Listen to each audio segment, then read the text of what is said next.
Fala galera, tudo bem com vocês? Tudo em ordem? Hoje esse vídeo é para inaugurar o novo canal, o Giba Futebol e Resenha. É um canal onde a gente vai discutir um pouco mais sobre outros times também, não ficar só falando do São Paulo. Obviamente eu vou falar mais do São Paulo, mas vamos discutir mais amplamente aí o futebol brasileiro. O Giba Tricolor continua sendo um canal específico para o São Paulo, com todas as críticas a todos os adversários. Aqui a gente vai dar mais um apanhado geral, discutir aí com o pessoal de outras torcidas também, vamos bater um papo legal. É o primeiro daquele que eu espero que se tornem muitos vídeos para o canal, com a participação de vocês todos e de todas as torcidas. Vamos discutir, vamos falar bem, vamos falar mal de todo mundo, como sempre, mas de uma maneira mais abrangente, assim, saindo um pouco do foco São Paulo Futebol Clube, mais para o Campeonato Brasileiro. Então vamos lá. Ontem, o São Paulo, antes do jogo São Paulo e Atlético, o Ceará ganhou da Chapecoense 1-0, Chapecoense com um a menos, gol de pênalti. A Chapecoense é a lanterna do campeonato, virtualmente rebaixada, e ela tem feito jogos duríssimos. Duríssimos. E o São Paulo tem que tomar cuidado com ela, porque é um confronto de 6 pontos ali também, né? Nessa briga pelo rebaixamento. Então, a Chapecoense está tentando uma recuperação que, infelizmente, parece que não está vindo. Parece que a Chape está caminhando aí a passos largos para a Série B do campeonato do ano que vem. Já o Vozão continua fazendo uma boa campanha, uma campanha razoável no Campeonato Brasileiro. É outro time que tem incomodado bastante os times grandes, os times inclusive que estão lá na frente no campeonato. É um time muito bem armado, muito bem treinado e mostra a força desse futebol cearense. O Vozão acabou tendo que se reinventar para poder encontrar ali forças para brigar com Fortaleza, que realmente é um time que está surpreendendo. Tanto em organização como em elementos em campo, jogadores. O Vojvoda vem fazendo um baita de um trabalho. Diga-se de passagem, apesar de toda a raiva que eu tenho pelo mau caratismo, muito se deve também ao Rogério Ceni, a questão do Fortaleza. E o Vozão não pode ficar para trás, então vem brigando, vem lutando e vem encontrando uma maneira de jogar bem legal. Depois o jogo do São Paulo, aí no Morumbi, 0-0 com o Atlético Mineiro. No vídeo de ontem eu tinha dito, lá no Giba Tricolor, que se não fossem os 2 pontos perdidos para o América Mineiro, esse resultado seria excepcional para o São Paulo. Depois da rodada agora, do jogo agora de manhã cedo, quando o América Mineiro enfrentou o Flamengo e empatou com o Flamengo, a gente vê que o resultado contra o América não foi tão ruim assim quanto se imaginava. O América conseguiu empatar com o Corinthians, com o São Paulo e com o Flamengo. E não é pouca coisa. É um time realmente muito bem montado, é um time muito bem armado. O Mancini vem fazendo um ótimo trabalho no América. E vale lembrar que ele deu sufoco nos 3.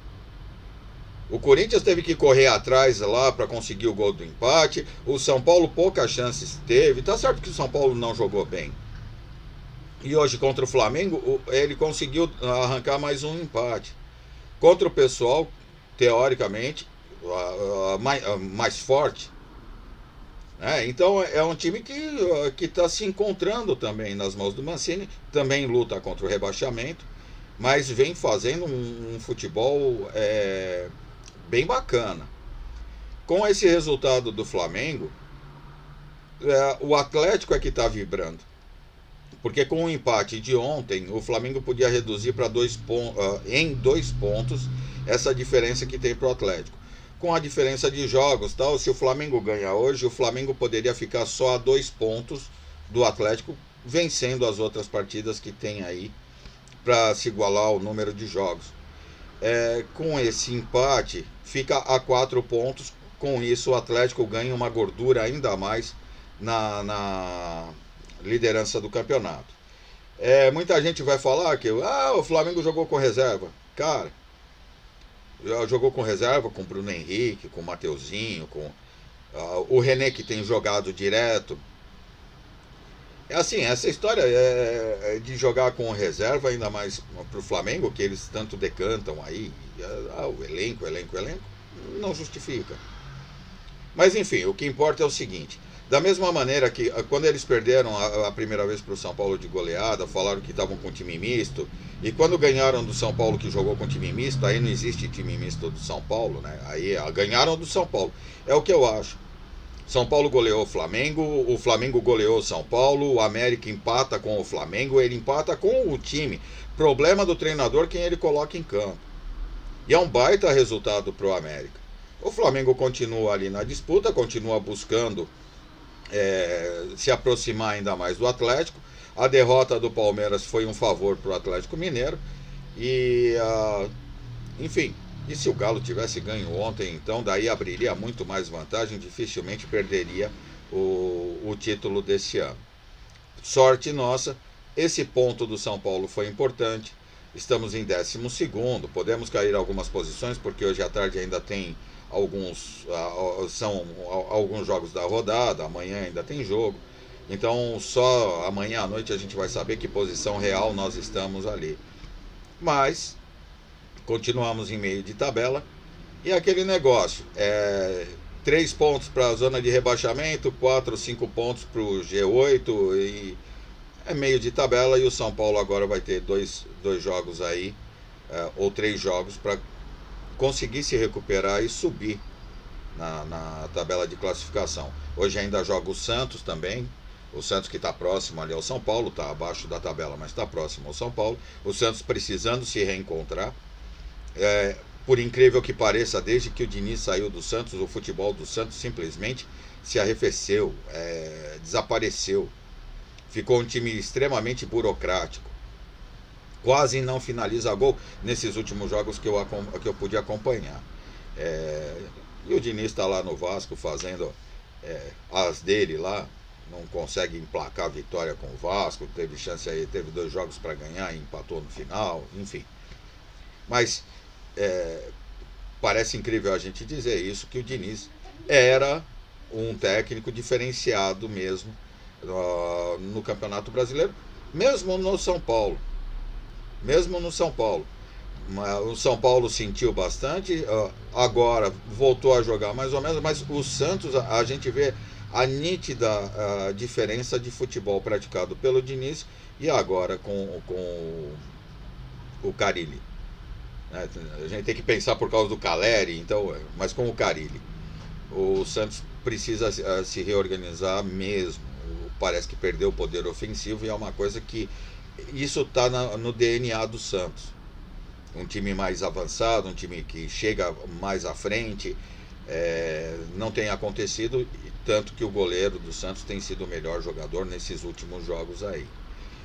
Quanto ao jogo do Corinthians e Palmeiras, eu achei um jogaço, para mim um dos melhores jogos do Campeonato Brasileiro. O Corinthians jogou bem demais, o Palmeiras buscou o resultado, mas o Palmeiras aparentemente vem numa descendente. O Palmeiras vem perdendo um pouco de qualidade no seu futebol. E o Corinthians, ao contrário, com esses 4 que ele trouxe aí, o William, o Renato Augusto, o Roger Guedes, que fez 2 gols e participou do gol do Palmeiras também, errando lá. E o Giovani, né? Não, Juliano.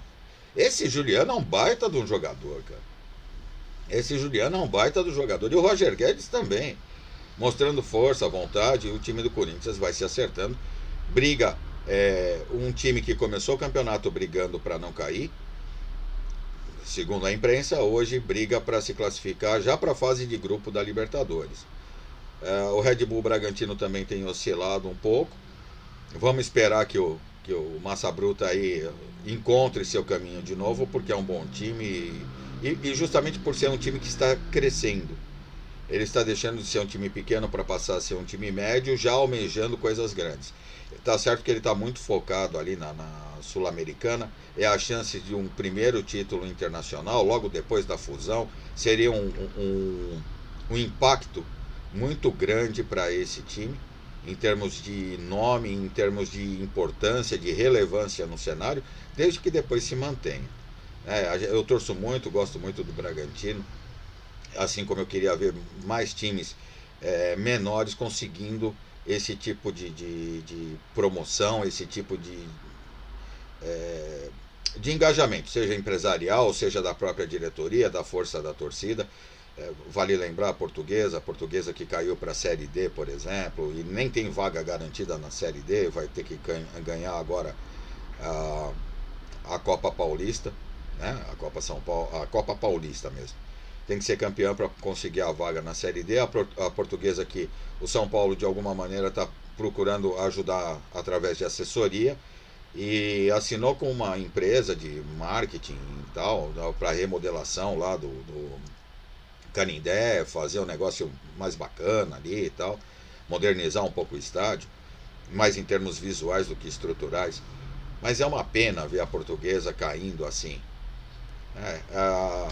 E para fechar esse primeiro vídeo, já agradecendo a todos vocês que estão aí acompanhando,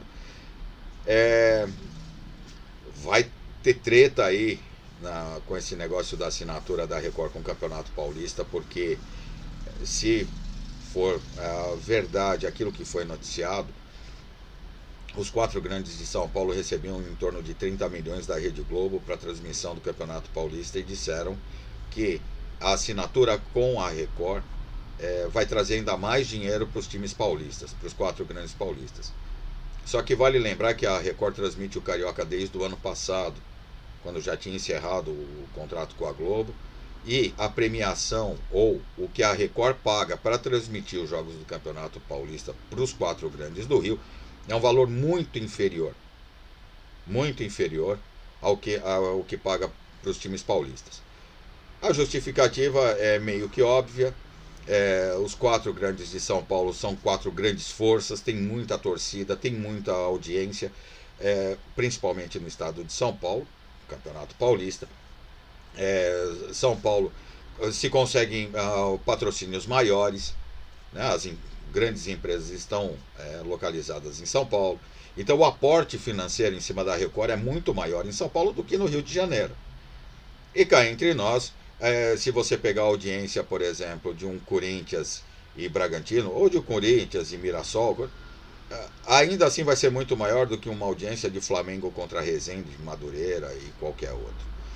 E o Botafogo está ressurgindo das cinzas aí, está brigando para subir. O Vasco aparentemente vai estacionar esse ano lá na segunda divisão ainda, assim como o Cruzeiro, que está encontrando enorme dificuldade para tentar alcançar a volta à elite. O Cruzeiro está numa situação onde de todos parece ser a mais terrível. O Botafogo, que aparentemente vinha falido há tantos anos, parece que está começando a se ajeitar, inclusive financeiramente. E está na sua caminhando. Dos 3 grandes, é o que está em melhor posição, é o que tem chance mais clara de subir. E só mais uma coisa que eu queria dizer. Eu escutei lá o Mauro César falando que a questão de torcida e abertura de estádios. Então ele falou, obviamente ele se sentiu atacado, atingido, não atacado, mas atingido quando o Arnaldo Ribeiro fala para ele que democraticamente os estádios só poderiam ser abertos assim que a maioria tivesse a possibilidade de ter público no estádio e não um só. E aí o Mauro, com razão, falou que tem muito dirigente que acha que o estádio fechado é mais interessante para ele, em termos de custos, em termos de pressão da torcida e tudo mais. Até aí eu concordo com ele. O que ele peca é quando ele fala, e para o São Paulo é interessante abrir? Não, não é interessante abrir. O Arnaldo deixou meio de lado, mas eu posso responder para ele, não é interessante abrir. Porque nós temos o estádio, nós pagamos a conta de luz, nós pagamos o funcionário, nós fazemos a manutenção do gramado. Então, para você colocar 5 mil pessoas no estádio do Morumbi, isso o próprio o Belmonte falou numa entrevista. Para ter um público de 5 mil pessoas, ele prefere o estádio fechado. Porque ele tem que abrir todo um setor para 5 mil pessoas. E é dispendioso para o time. Agora, isso só acontece com um time que tem estádio. Quando você não tem estádio, você pode abrir para 1.000, 2.000 pessoas, porque quem paga a conta de luz não é você, você paga lá o aluguel, se é que paga. Quem faz a manutenção do gramado, o Maracanã, estádio de Copa do Mundo, que trouxeram um gramado sei lá da onde, porque tinha que ser especial, não sei o quê. O gramado do Maracanã já passou por 2 reformas. Quem administra o Maracanã, em teoria, seria Flamengo e Fluminense dividindo lá a responsabilidade. As 2 reformas do gramado do Maracanã foram feitas pela Conmebol. Um para a Copa América, outro agora foi para Libertadores, alguma coisa assim. Mas por 2 vezes foi a Conmebol que fez. Então, Mauro César, é fácil você falar quando você usa o dinheiro dos outros para beneficiar o teu. Porque os jogadores do Flamengo preferiam jogar fora do Maracanã do que no Maracanã, porque aquele gramado é um pasto. Mas o presidente e os diretores, tanto do Flamengo quanto do Fluminense, nunca se preocuparam em arrumar o gramado, porque isso daí demanda grana. Então os caras vão montando um baita time com grandes jogadores, pagam salários astronômicos, porque não tem despesa. Porque empurram a despesa a terceiros. É muito legal você dizer que, e com razão, para o Flamengo 5.000, 10.000 pessoas no estádio vale a pena. Claro que vale, ele não tem despesa nenhuma, ele empurra tudo para a Prefeitura do Rio ou para terceiros. Porque aquela reforma do gramado, se o Flamengo tem que colocar o dinheiro dele, como é o caso do São Paulo, que quando faz no Morumbi é ele quem paga, o Flamengo ia ficar sem grana para pagar salário. O Fluminense ia se apertar muito e também não teria grana para pagar salário. As reformas que foram feitas no Maracanã foram feitas para a Copa América e não teve dinheiro nem do Flamengo nem do Fluminense. Eles não fazem manutenção nenhuma, só está lá no papel que o Maracanã é deles. Então, seu Mauro César, nesse ponto, você está errado. Porque se seu time tivesse estádio, talvez não fosse interessante abrir para 5.000 pessoas. Porque ele teria que arcar com todas as despesas. Quando se empurra para os outros, daí fica fácil, né, meu amigo? É isso aí, gente. Obrigado mais uma vez. Vamos ver aí o que vai acontecer com o canal. É um canal para ficar realmente com um apanhado geral do futebol aí. Tá legal? E só mais um detalhe, o canal é para falar de futebol, mas que baita corrida hoje na Rússia. Para quem assistiu, ver o que aconteceu nas 3 voltas finais ali, foi uma coisa incrível, inacreditável, indescritível. E se você não viu, procura aí no YouTube mesmo, tem. Procure aí porque vale a pena você assistir, principalmente o final da corrida, as 10 últimas voltas. Valeu? Um abraço, gente. Fiquem com Deus. Até a próxima. Logo tem vídeo lá no canal do Giba Tricolor, tá? Um abração.